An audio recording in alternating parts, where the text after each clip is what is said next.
বন্ধ হয়ে গেল মালদ্বীপের শ্রমবাজার। সর্বোচ্চ কর্মী নিয়োগের কোটা পূর্ণ করেছে বাংলাদেশ, তাই নতুন করে কোনো কর্মী ভিসা পাচ্ছেন না। এতে ভোগান্তিতে পড়েছেন দালালের হাতে টাকা দিয়ে ভিসার অপেক্ষায় রয়েছেন যারা।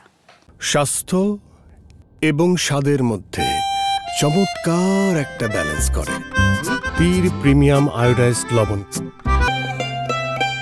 বিদেশি কর্মী নিয়োগের ক্ষেত্রে বাড়তি সতর্কতা অবলম্বন করে মালদ্বীপের গত সরকার একক দেশ থেকে 1 লাখের বেশি কর্মী না নেওয়ার আইন রয়েছে এই দেশে।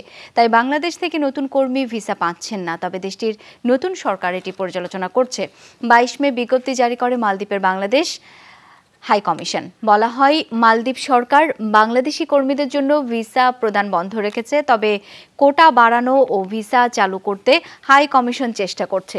সবাইকে সতর্ক করে বলা হয়, অনুমোদিত নিয়োগকর্তার বাইরে দেশটিতে কাজ করার সুযোগ নেই। এই আইন ভঙ্গ করার কারণে বেশ কিছু অদক্ষ কর্মীকে দেশে ফেরত পাঠানো হয়েছে।